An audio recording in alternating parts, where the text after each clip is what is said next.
This is the Fan Electric Ghost, and we're live on the air with Ronika Merl. That's how I say your last name, right? That is right. Yeah. I always want to make sure I get it right. And we welcome you to the Fan Electric Ghost podcast. We're actually talking to you from Ireland, right? Yes. Thank you so much for having me on. I am in Ireland, in Dublin. It is 2 a.m. here. It is very cold, but let's get going because I'm ready. That's awesome. So we always ask every guest that's ever come on the show, we ask a couple sets of questions before we get into your story. So one of the things I want to I'll ask you is like, what motivates you and why do you do what you do?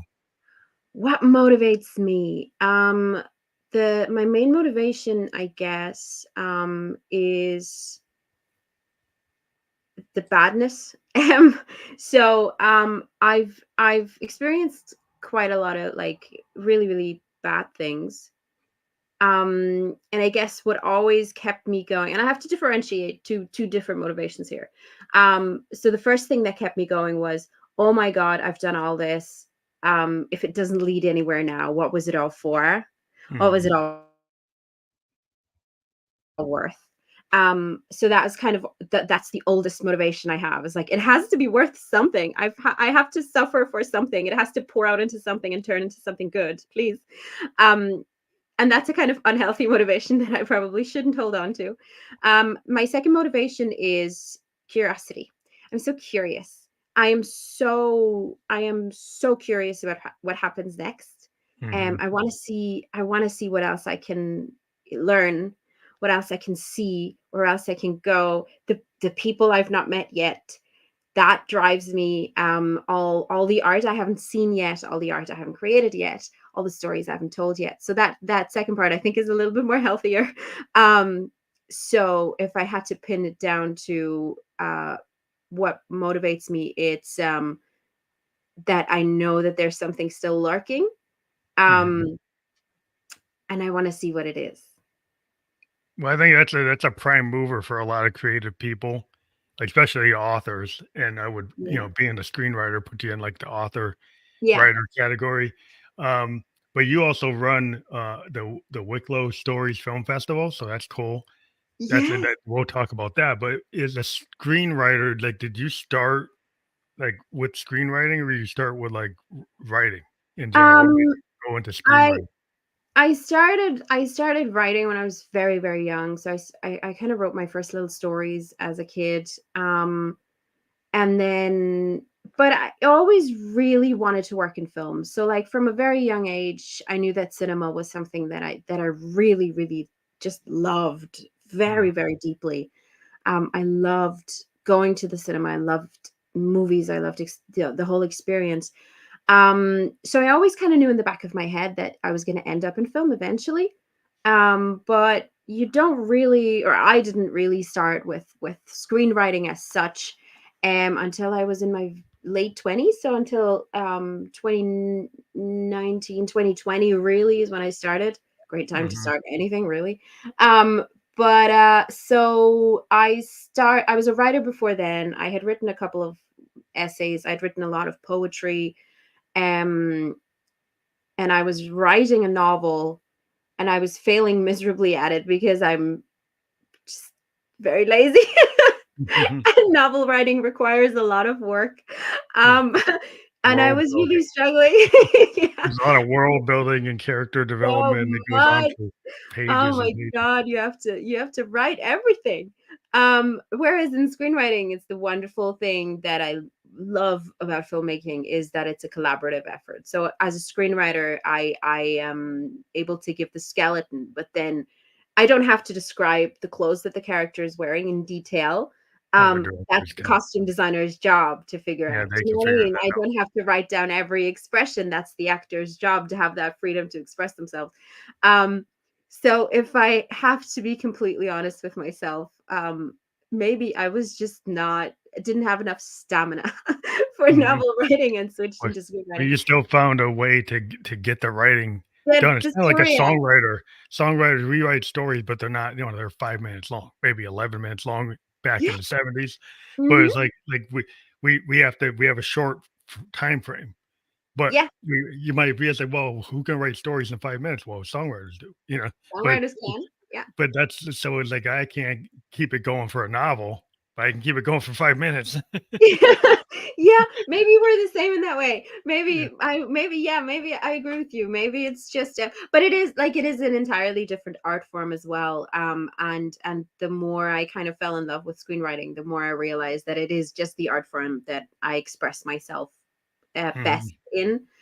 in. So I fell very naturally into it. And I started working in the industry kind of in 2022, and I've been going ever since. So it's kind of my third year. Um, so yeah, screenwriting was something I had always kind of looked forward to. I knew it was in my future at some point, and then I just kind of started and allowed myself to stop waiting for something else to happen and just go with the actual original dream. Um, so yeah, Well, you've done about 22 feature-length scripts, and that's a good amount. yeah, And on top of that, like, well, your latest work is called Matriarchy, and it was a yes, TV adaptation of Mary Mackey's Earthsong. Is yes. I get to talk about it now. I don't get to say much about it, but it is what a fantastic project. What excited me most about this project was that it was based in archaeology. So it was based in a lot of like real archaeological findings. The novel is an absolutely fantastic story. It was written in the 80s, and it's a very early, very feminist kind of approach to historical fact. mm, And I don't get to say a lot about okay. it, Yeah. because it's still all very much under wraps. But I got to write story. I got to write a story about womanhood and about masculinity. Mm. Which masculinity is such a fascinating topic to me because the masculinity that's on display in that story is so healthy. What's healthy? It's such a The healthy, opposite of what we see beautiful thing.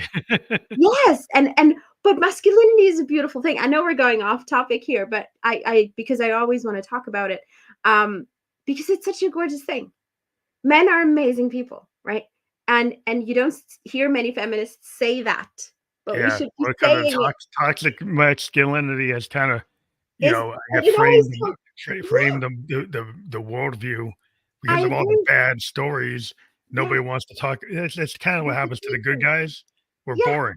Like, if you're the guy that's not causing trouble, then you don't get the headline, so nobody knows about you. but that's not, and it that you use the phrase there.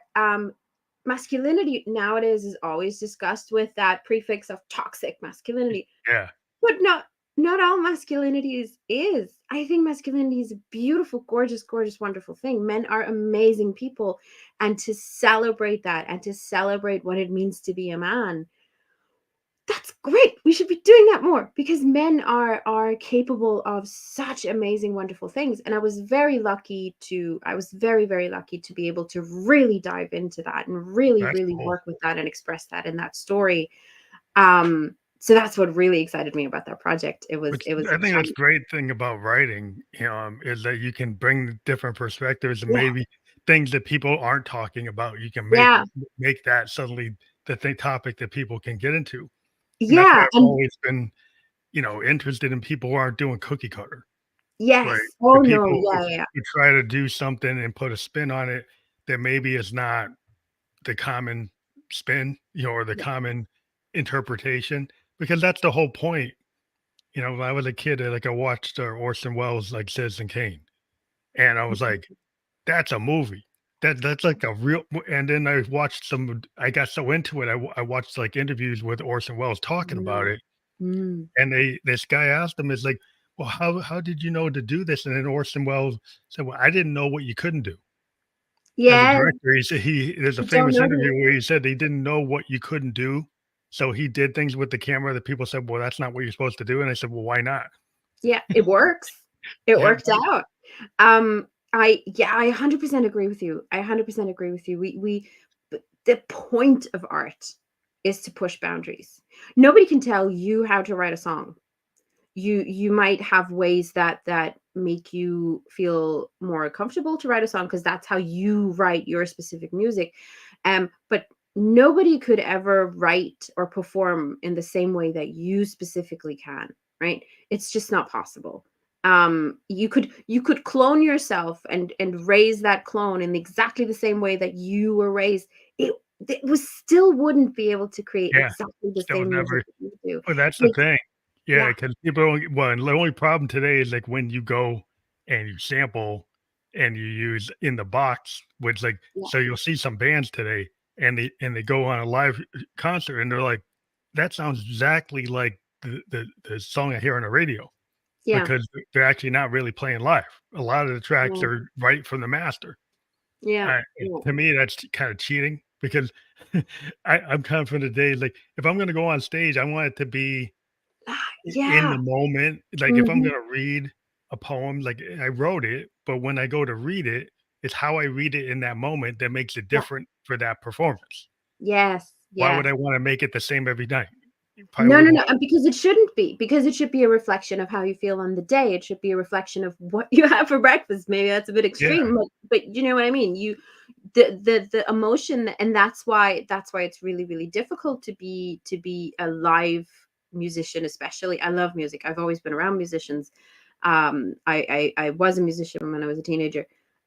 So I know the feeling of going up on stage and performing something and then going up on stage the next evening, and the song or the piece speaks to you completely differently yeah. Well, you because can evolve it. you're You can because you evolve just got yourself. your heart broken that day, and all of a sudden that line that wasn't really a heartbreaking line the day before makes you bawl your eyes out, because that's what humanity is. That's what and but the privilege that we as artists have is that I always feel like our emotions sit just a tiny bit closer to the surface, Oh right? yeah, the So vulnerability, right? yeah, Because the whole point is like they of an artist is like you're willing to be vulnerable.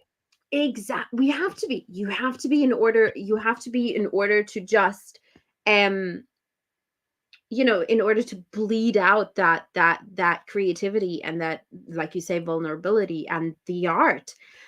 It's so when you have those raw moments in a performance, that's where the magic is, right? Oh yeah, That's where the actual that's spark what the happens. beauty The is. the Like I always beauty, call it like exactly. the happy accident, right? Like Yes. because a lot of times like I'm a real devotee of like the old style recording, Mhm. and this is like in the 70s and 80s, 60s. Like bands would go in like you think about like Neil Young and Crazy Horse, they would just turn the multi track on and just play. Yeah. And then they go back and listen to the tapes and say, "Here, oh, these Yeah. are the gems." Yeah, And yeah, yeah. sometimes they just leave them the way they were. Yeah. For example, with the same there's a lot of famous artists that would say, "Yeah, I mean, it was on the 3rd take. That's the Mm. 3rd take.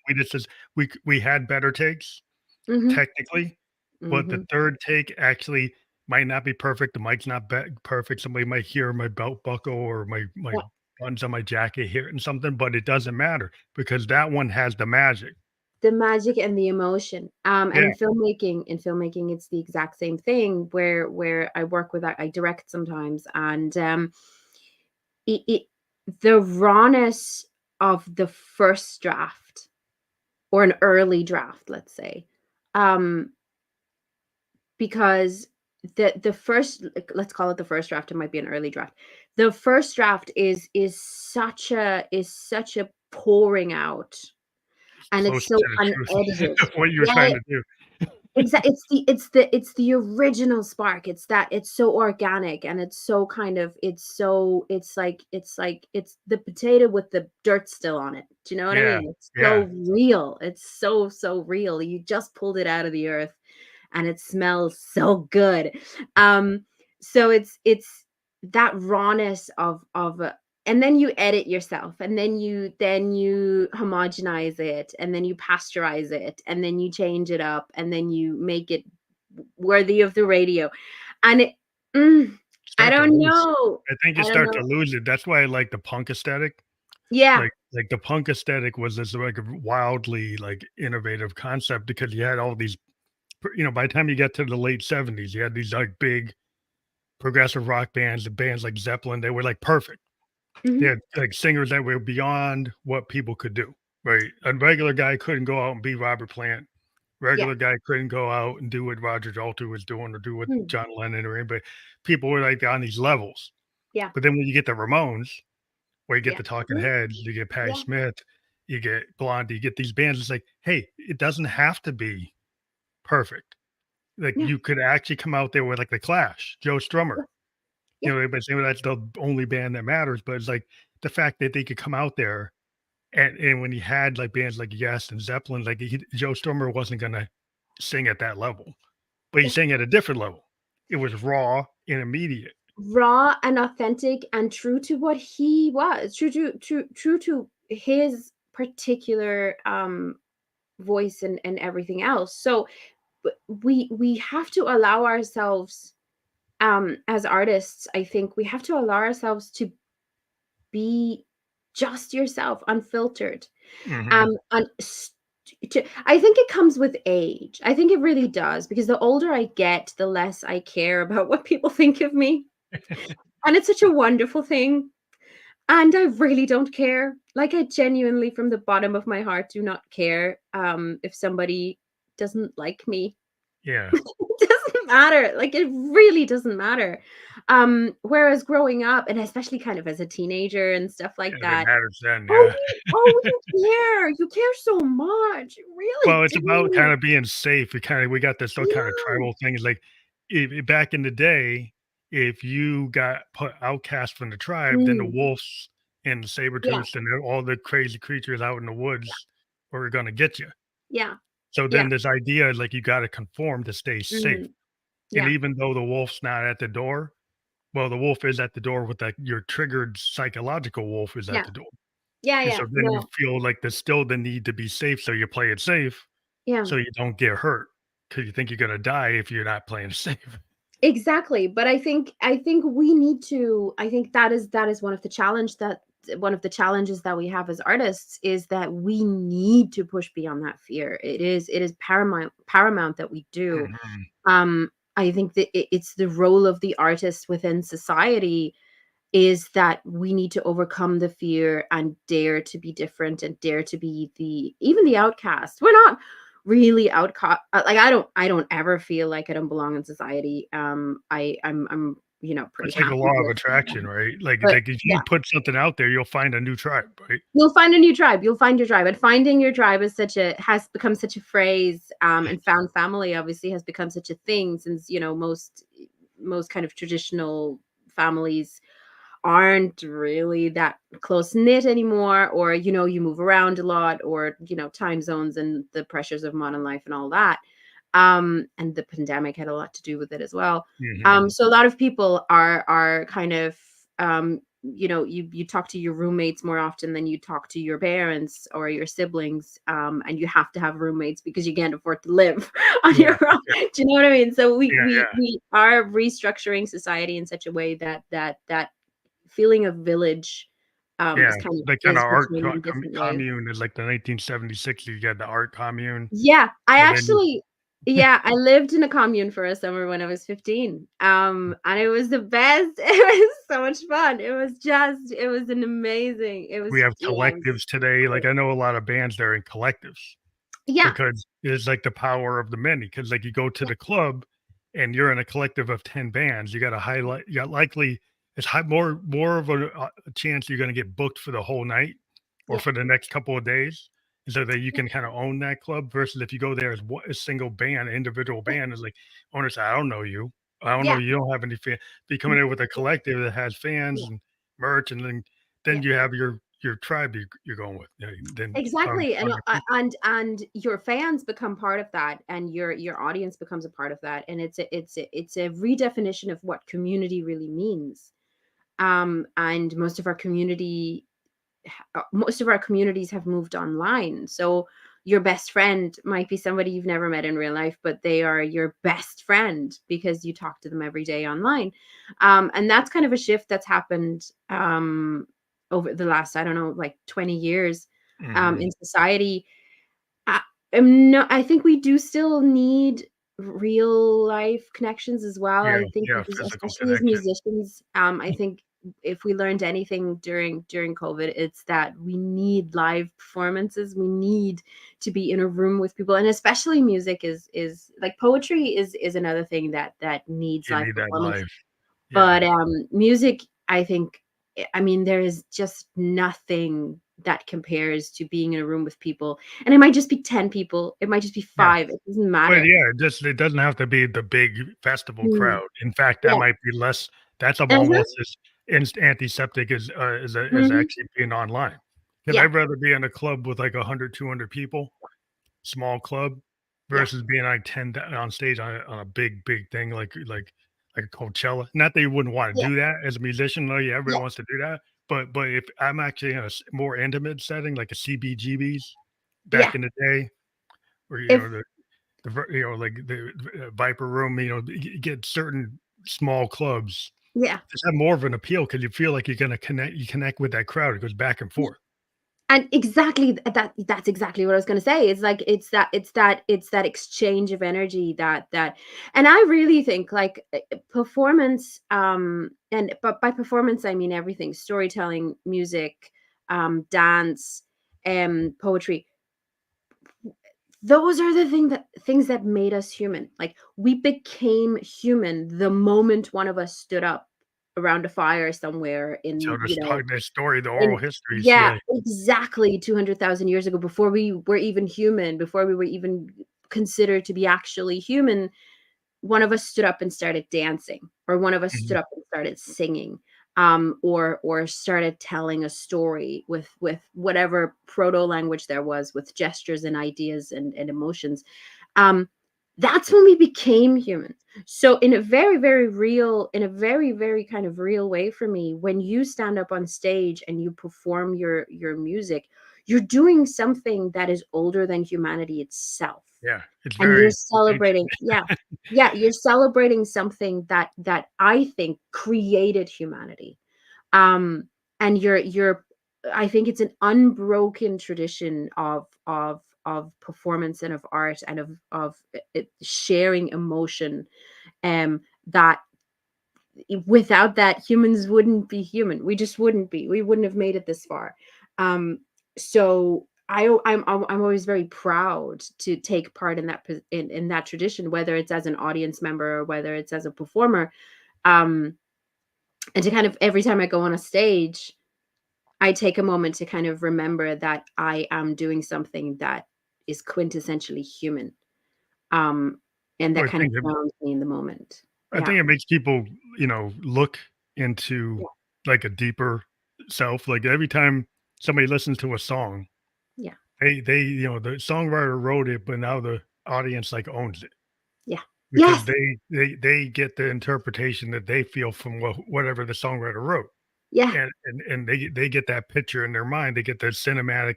Every yeah, time I listen to music, I get like a sound painting. yeah, I get yeah, like a yeah, yeah. cinematic view. If I'm Yes. listening to Dylan and I listen to a song like Idiot Wind, I'm like seeing this whole like movie because I mean, and Dylan he's is very cinematic in the way he talks, the way oh, he yeah, actually he's a tells the genius when stories. it comes to that. Yeah, yeah, yeah. His songs really do he's a storyteller. Yeah, He's just really a massive storyteller stories. at his core. So the way he uses language is absolutely, I mean, what a poet. What a genius poet. The best poet of the last century, without a doubt. Um so yes, that's what art is. That's what music is. That's what we do. That's who we are. And I think it's a burden. It's not a burden, but it is a responsibility, I think, for us. Um, because without it, the world would be so gray and so unbearable, that we have to carry that torch, Yeah, to light the way. It's just what we have to do. If you're born with this kind of internal flame, then you have to keep it going. um, so whenever life gets a little bit hard, and whenever I think like, oh, I should just go back to my desk job and just forget about it, I remember that no, actually, I have a responsibility to keep this going, because I was blessed with this gift of being able to tell stories, so I should. I think it's really good to have stories coming from not just like mainstream kind of top down, coming from big Mm, studios. Because being in the kind of indie world, I mm, started the podcast focusing on the independent and emerging artists. yeah, And yeah, mostly female independent singer-songwriters because I yeah, thought they weren't being paid attention to. yeah, So a lot of my initial interviews, like 70% of the people I'm talking to are emerging female yeah, singer-songwriters because I yeah, felt like they needed to be have have the spotlight because nobody was, people weren't focusing.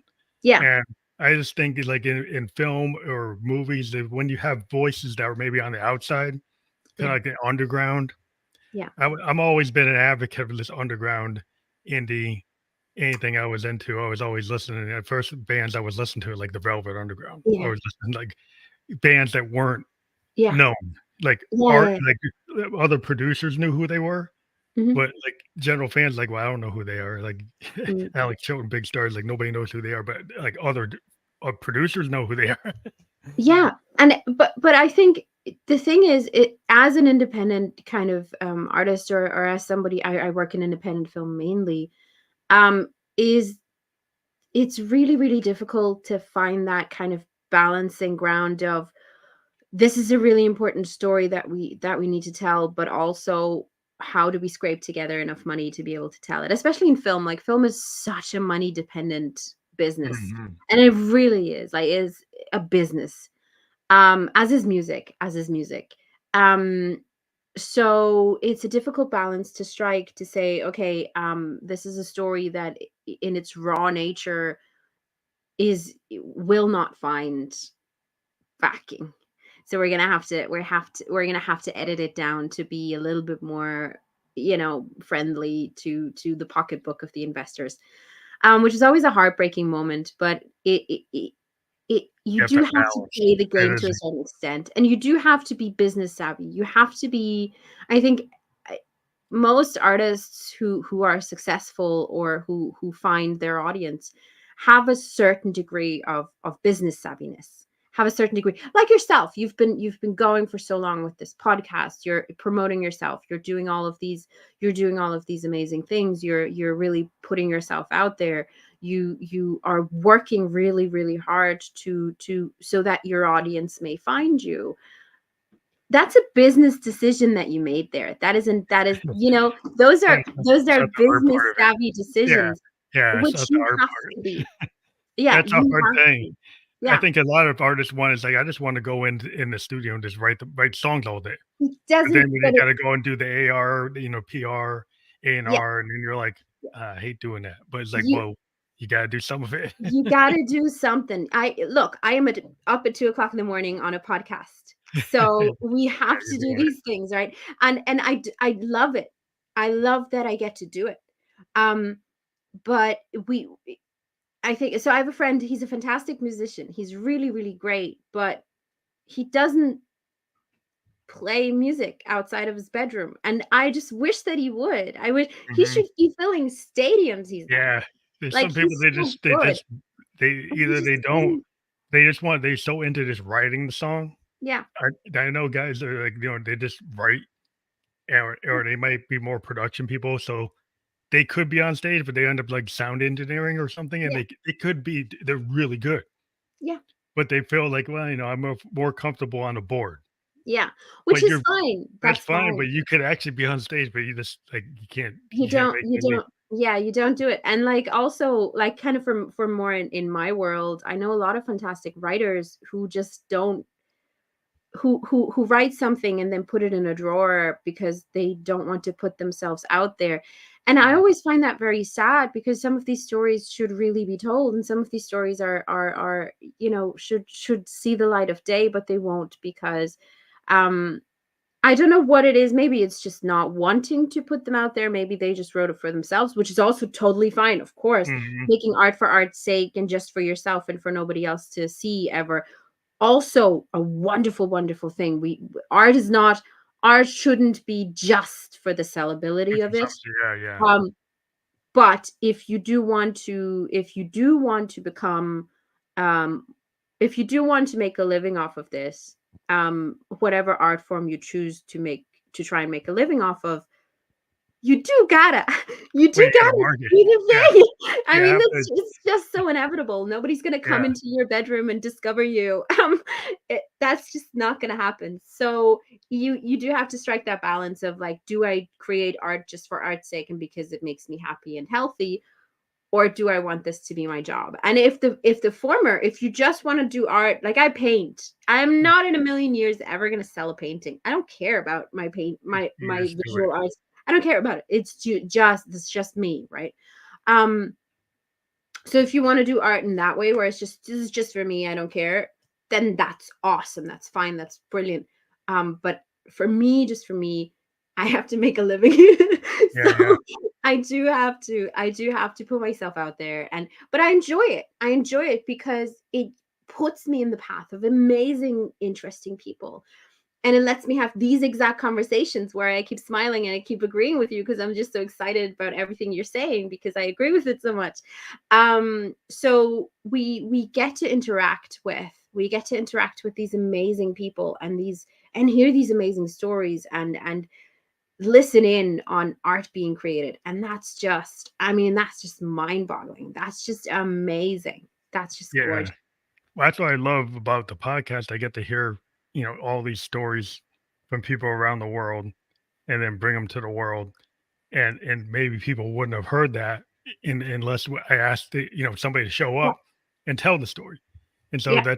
that's I like to be able to do that in the same way. That you have a venue that allows independent bands or filmmakers. Like I want to segue into your film festival, because when Yeah. you have a film festival, then you can shed a light, and maybe you can talk about what the main goal of your Wicklow Stories Film Festival. What's the goal of that festival? What's the primary like? Um, so for us it was the main reason that we started that festival was so Wicklow is a county here in Ireland that gets a lot of Hollywood.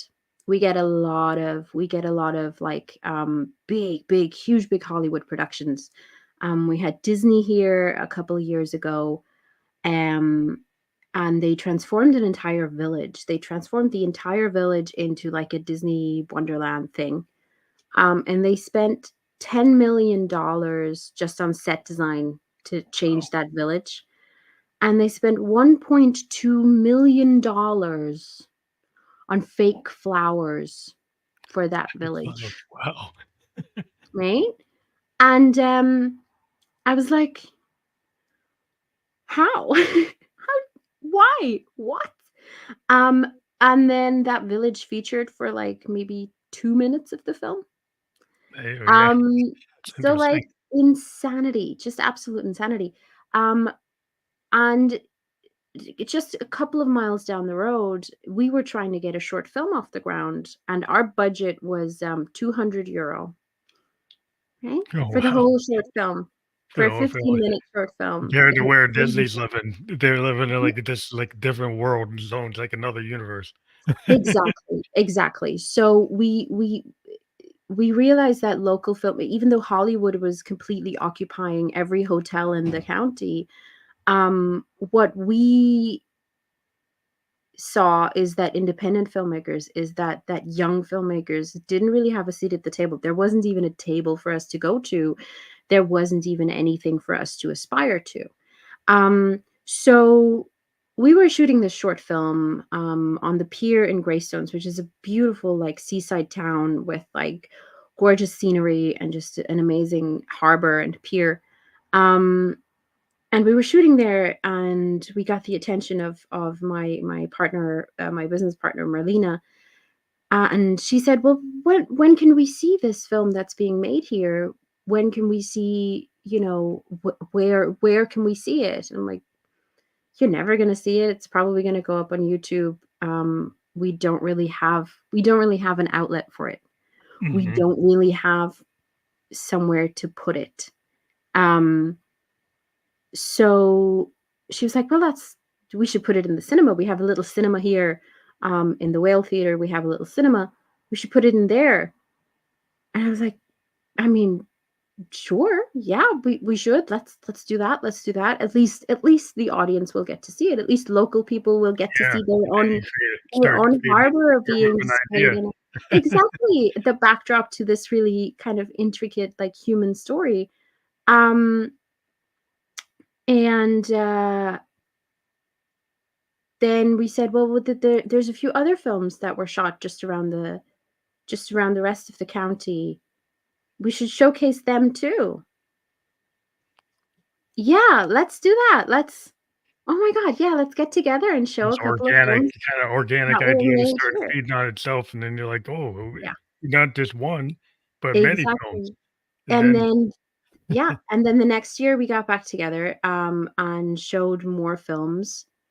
Um, a film by an Emmy-nominated, Emmy-winning director, and then all of a sudden we had celebrities coming along. All of a sudden the radio was there. All of a sudden the newspapers were covering us. And then this year, which is literally just 2 days ago, so last Saturday, mhm. um, we got together for our third year, and we are now partnered with the largest studio in Ireland. Um, and we had the most successful festival yet. And we are still completely independent. Like, there's no like arts council or anybody else supporting us.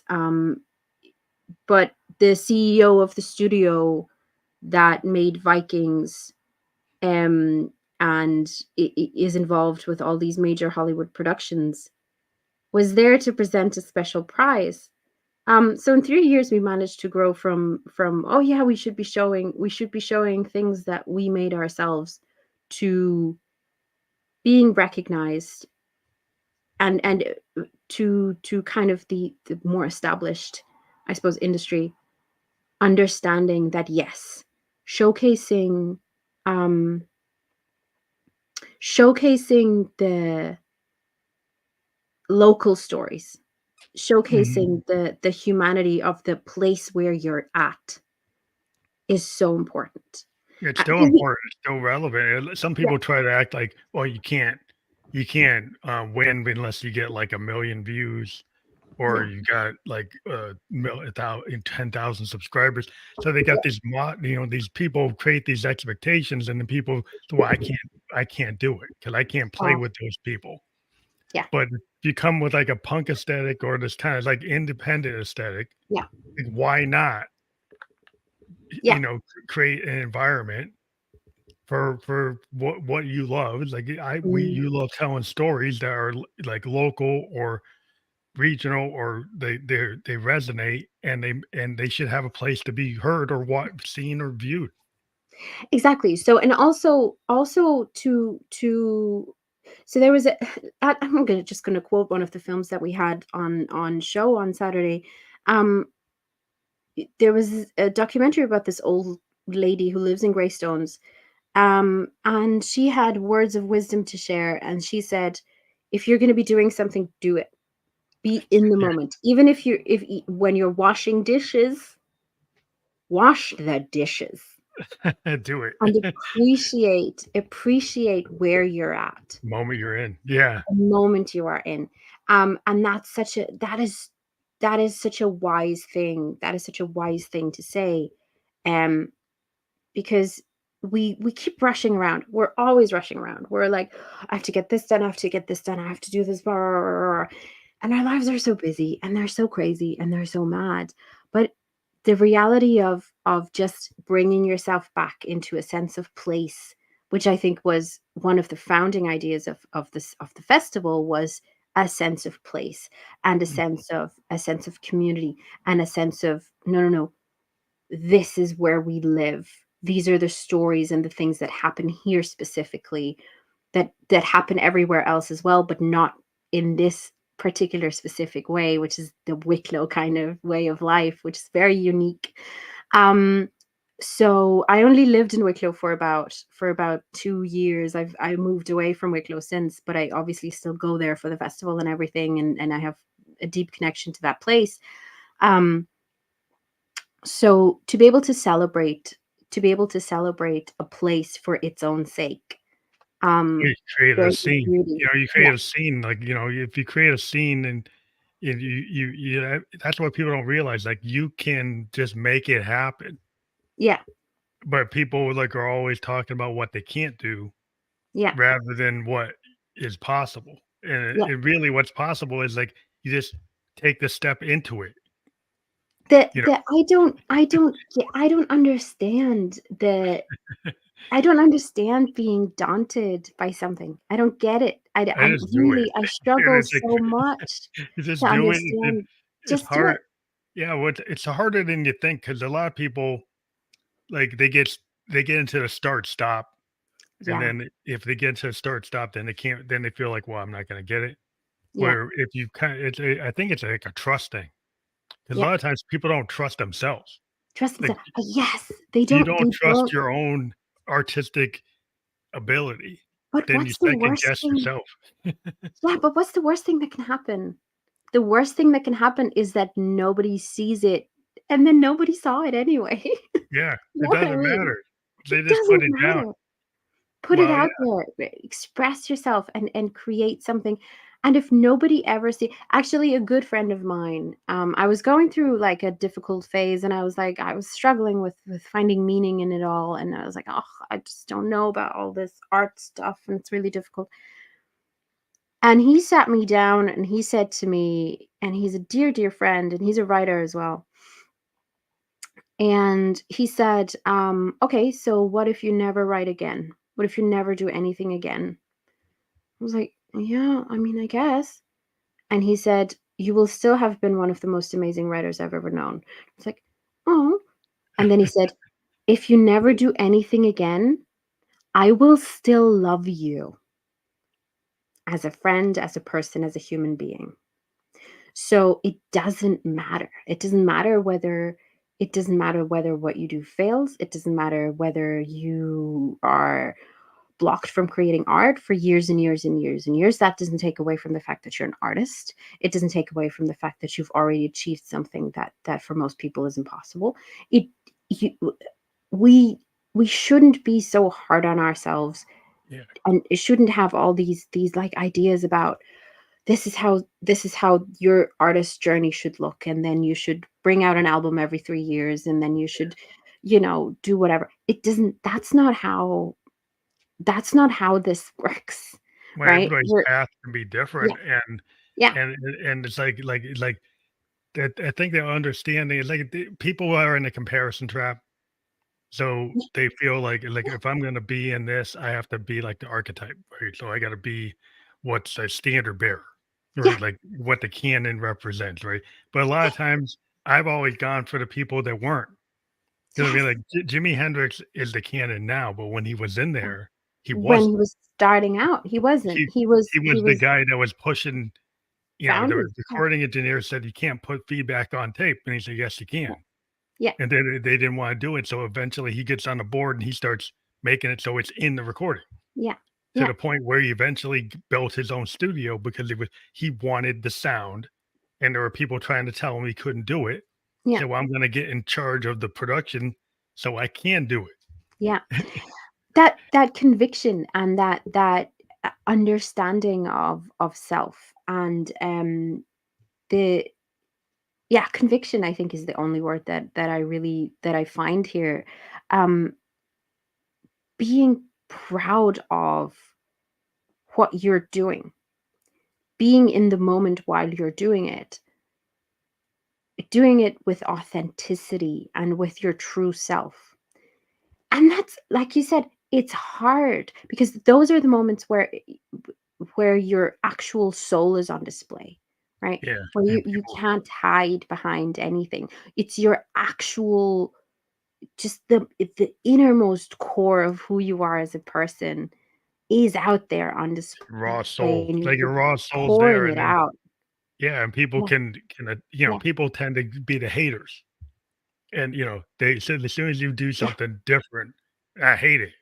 Like, 'cause that's the easiest thing yeah, for them to do, because they didn't do the work, yeah. but they can credit me, Yes. but to me, it's like, sometimes the haters, like, they're helping you because, okay, I Yeah, know I'm doing something that is new, because they hate it.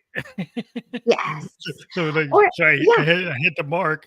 It's like, 'cause yeah. then now I know it's not if they love it, it's like, well, if these people love it, it's like, I don't even wanna do it because I wanna do something that's beyond where their expectations, and so they can't handle it, then I know I'm on the right track. Yeah, and also because it's something if it if you're going to be disrupting something and stirring up the kind of the soil a little bit. That's how you that's what creating something does. It should disrupt. It should change the status quo. If you're not going to change anything, if you're not going to um make people ask questions, whether they are questions of themselves or questions of you or questions of the world, we stir curiosity. We Mhm. create curiosity in others, and in order to be able to do that, you have to be really, really curious yourself. You have to be ready to ask yourself some Yeah, really like difficult looking questions. glass self, like go into the Mhm. looking glass self and say, "Am I gonna challenge my Yeah, own you limitations?" you have to Like, be able to just stand there and look yourself in the mirror and be like, "Oh, this is uncomfortable." And you have to be able to sit in that uncomfortableness, and really, really work on yourself as well. So it's hard. These things are hard, but that's why we do it. That's it's one of the things that kind of keeps me going is whenever it really does get very, very difficult and challenging to follow the path of being an artist. I always remind myself that A, yes, I'm following a tradition that is hundreds of thousands of years old, and B, this is my job. It's yeah. not only my job, this is my vocation. This is Well, what I it's was put here it's for. well, I think you're blessed when you're able to do what you love as your job. Mm. Yeah. Yeah. And then also this the whole creative process is like what I find is that people ask me like, "Well, how do you write the song?" I say, "Well, every song, different things serve the song." Yes. So in certain situations, I might go and do a field recording because that Yeah. serves the song. I might Yes. go jump on a Steinway because that serves the song. Yeah. You know, I might use this guitar or this piano Mhm. because I don't know what it's going to be until I'm in it. So if Yes. I'm once I'm in the song, it's like I'm gonna go use what palette I'm gonna need Yeah. to color what my vision is. But Mm. once I'm in it, then I start to realize what I want. But I can't like put it into some kind of formula that every song is gonna follow this a 10-step program. Maybe at a high Yeah. level, but it's like everything kind of serves whatever No, project I'm on. I mean, maybe on a high level, maybe the formula. I mean, a lot of Hollywood works to go back to kind of film the kind of thing. A lot of Hollywood is very formulaic. Mhm, So, I mean, not all, of course, not all things that come out of Hollywood are, but a lot of them are.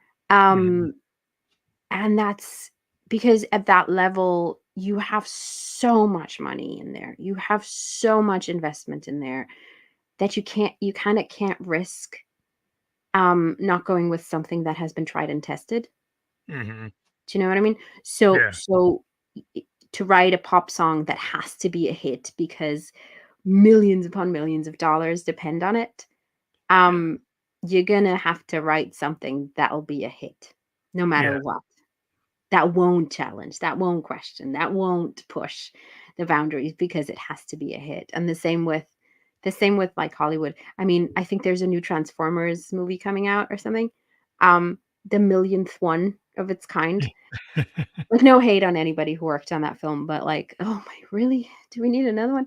Um, but it's gonna make millions. It's gonna make millions because it has to, because it has been designed in such a way that it will.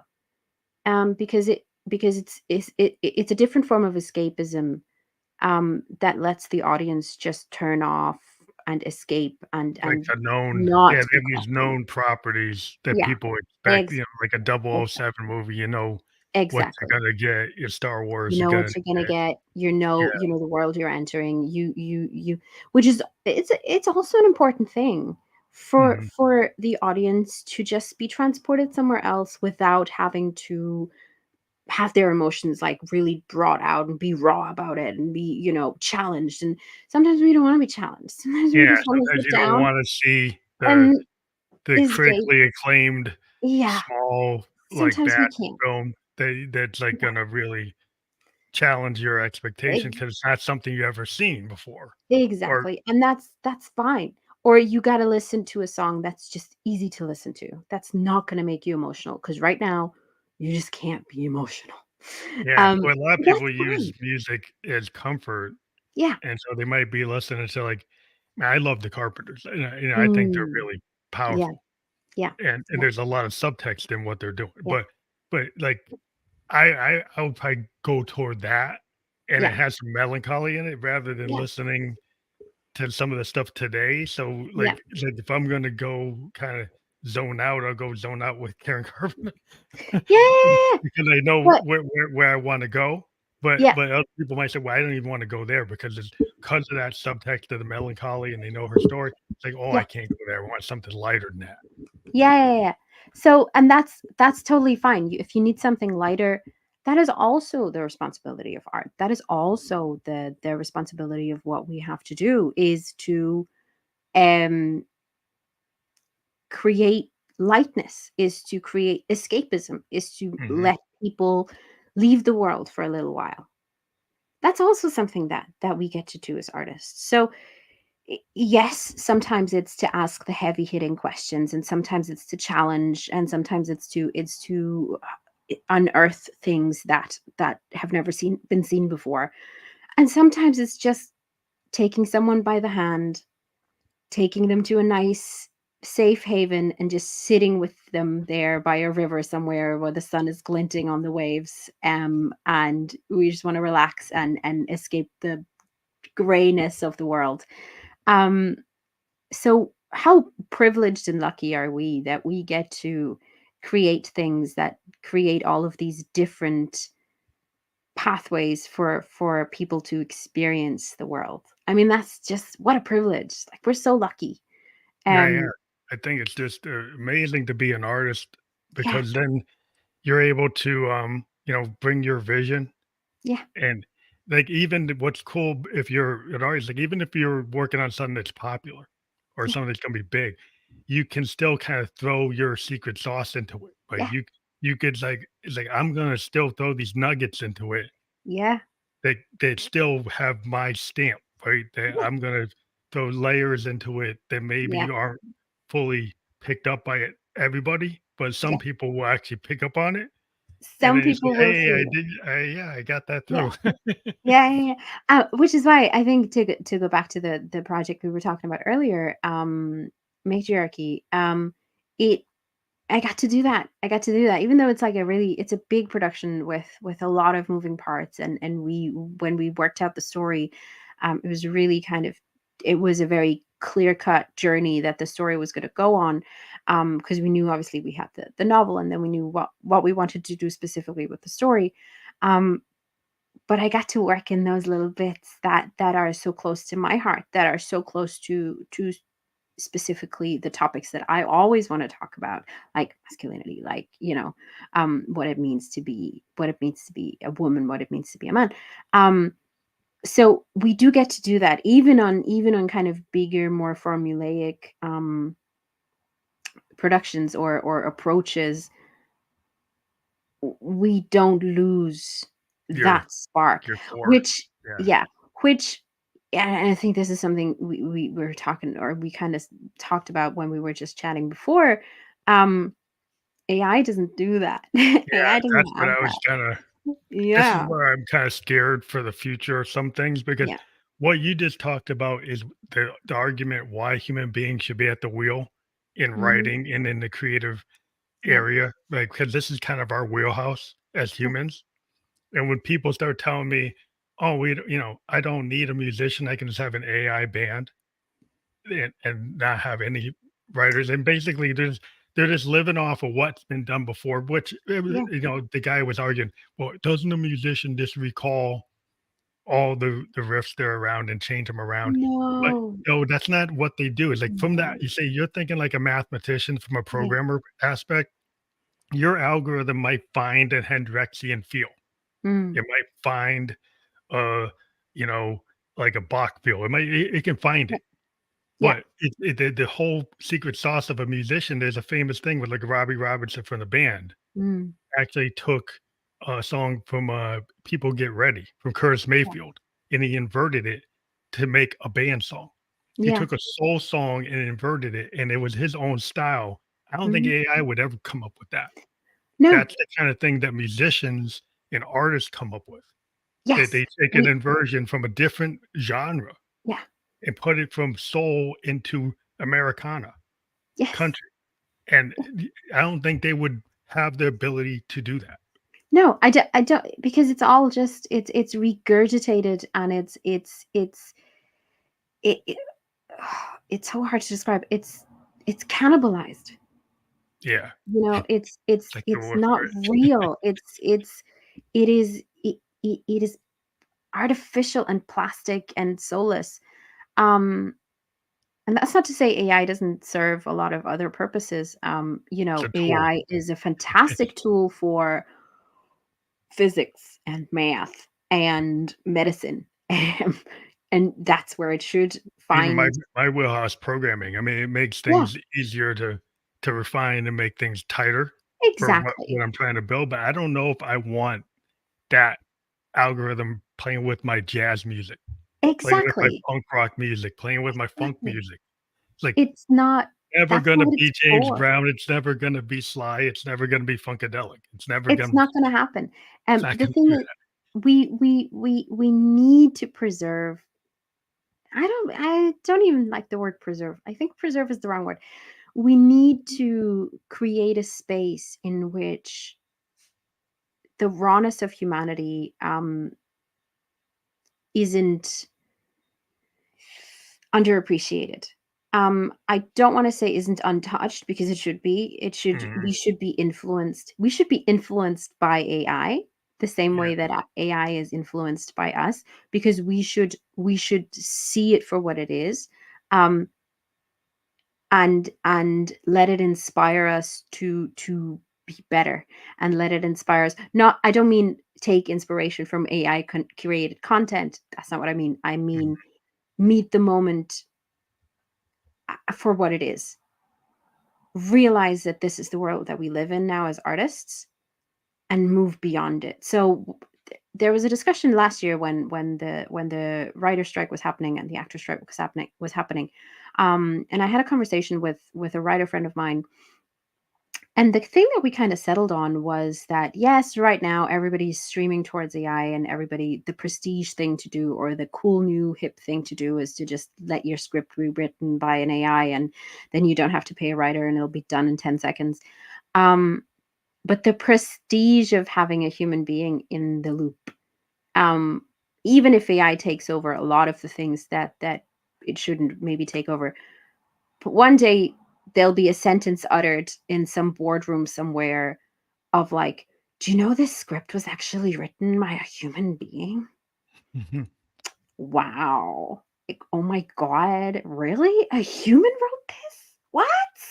So, like, that's gonna happen. That's gonna come full circle. We're not going to lose this battle, is my point. It's just yeah, never gonna happen. I think we don't want the tokenization of, art, because the problem is, Yeah, like, the thing I have a problem with is, like, the AI guys will create tokens and charge for it, yeah. right, to create music, and they think it's legitimate for people to have to pay for those tokens, Isn't it but then ridiculous? they don't think it's legitimate to pay the artist Yeah, that yeah, wrote the yeah, music that the tokens are grabbing. yeah.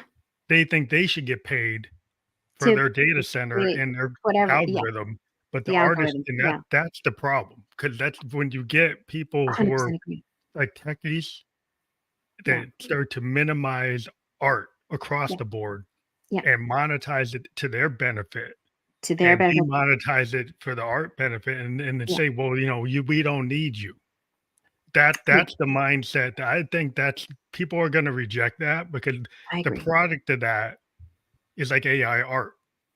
The which product soulless, it doesn't soulless feel and, like. and pointless, really. Yeah, I 100% agree with you. I 100% agree with you.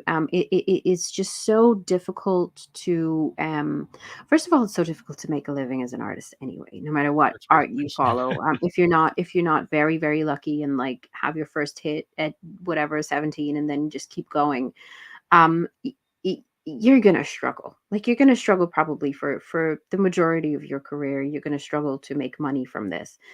And the biggest problem for most artists is that they're just not motivated by money. We're not finance bros who need to have $1 million in our bank account. We do it for the love of it, and unfortunately, that's easily exploited because we do it for free because we love it so much. And then everybody's like, "Yeah, so go do it for free," which is not good, which is really bad. But so it is a struggle to make a living. Um, and I agree 100% with you is the valuelessness of it, right? It's so valueless because it didn't take anything. It didn't take your 10,000 hours. There's an anecdote about Picasso where a woman asked him for a quick portrait, and he drew one on a napkin in like 10 seconds.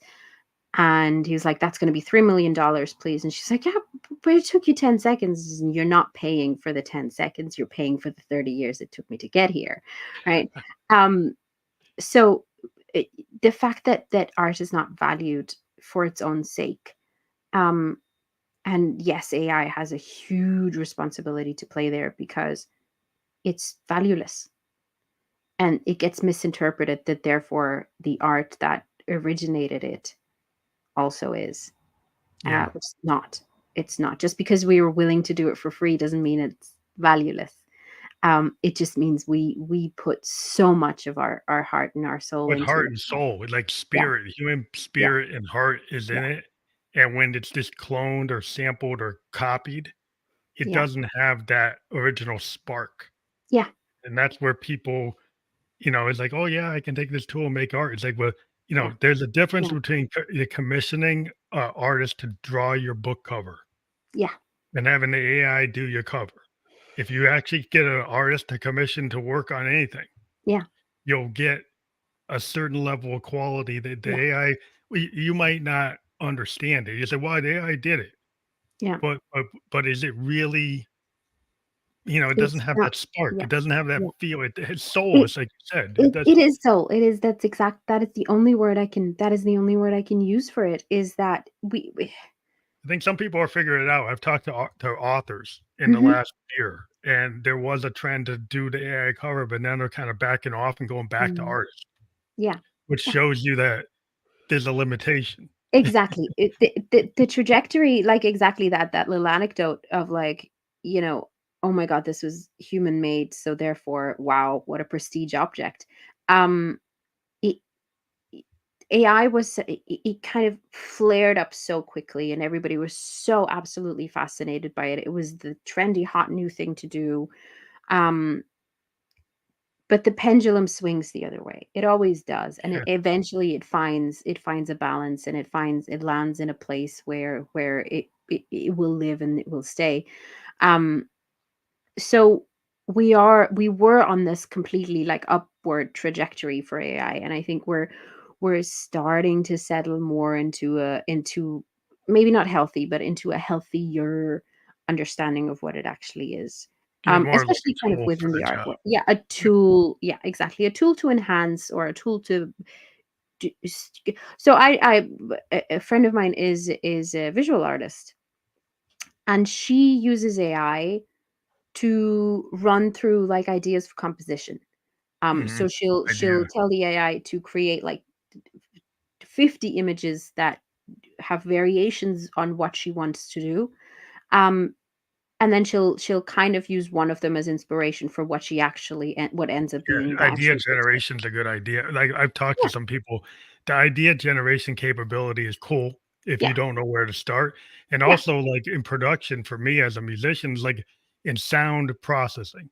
Mm, So I wrote the songs, like, I don't want AI writing the song, but I yeah, might allow AI to do some of my plugins yeah, and some of my preamps yeah, and run through virtual examples of preamps I don't have.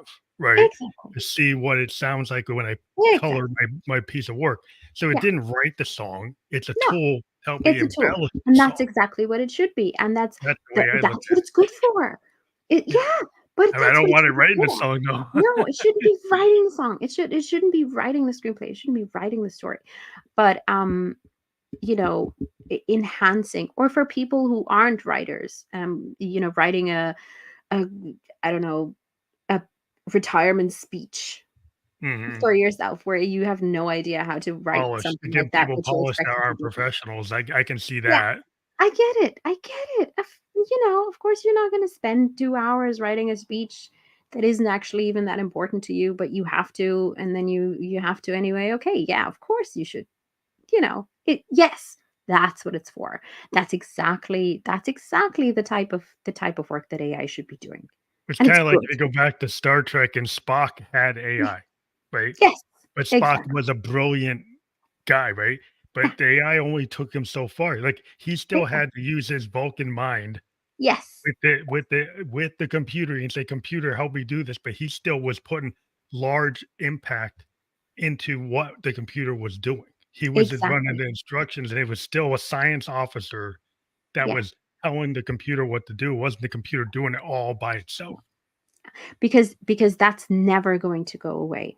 That that human input, the origination of the spark, that moment when always go back to that imagery, the moment when the first of us stood up around the fire and said something, or sang something, or danced.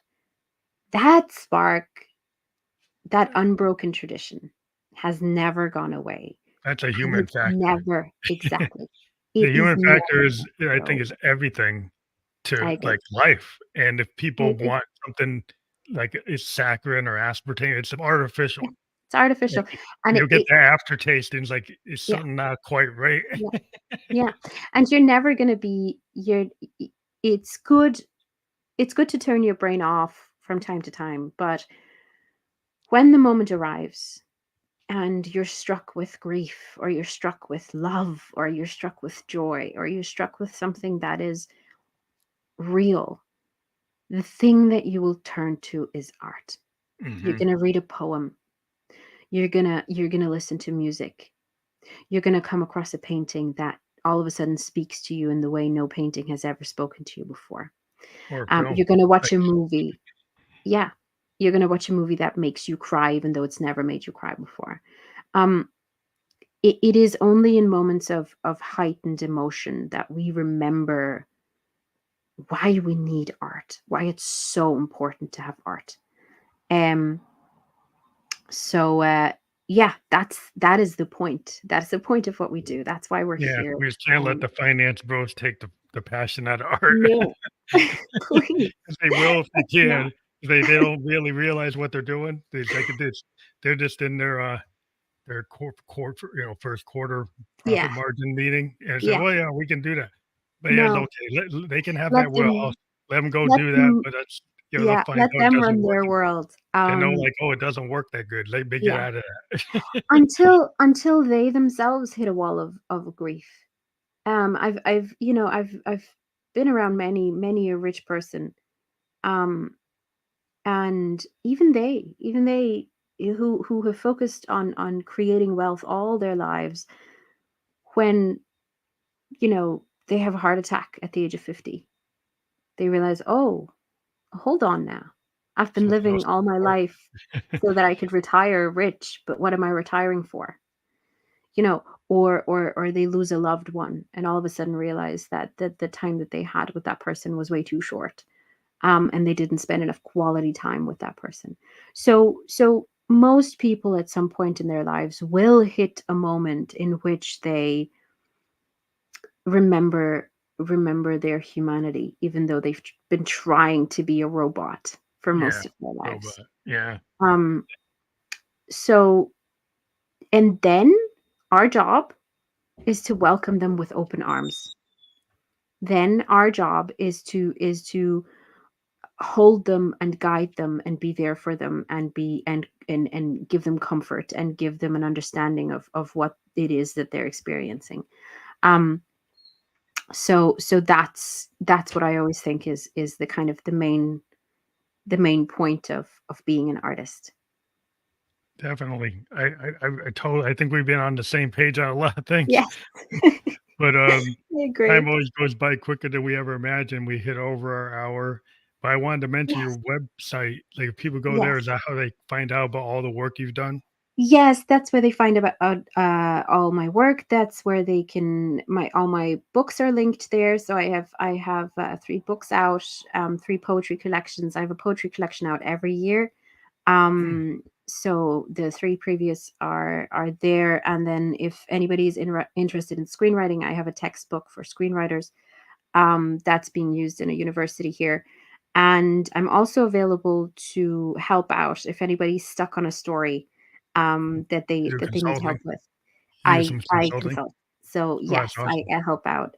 So that's all the stuff that I do on the side. Um, but yeah, That'll be fully clickable for everybody. So fully if you go clickable. to that www RonicaMerl.com, Merle.com, and you'll be able to click through on that in the podcast description. We were just live on Facebook, YouTube, and Twitch, and then we'll be on all the other podcast platforms by tomorrow, where you can listen or watch a podcast. We do appreciate the time you've taken to be on the Family Thank you Electric Ghost so podcast. much. I Oh my do God, thank appreciate it. you. It has been such a great experience, such a wonderful talk. Thank you so much for having me on. Well, thank you for taking the time. I know you're burning the midnight oil a little bit, but thank you. Thank you. Have a good night. You too. Thanks.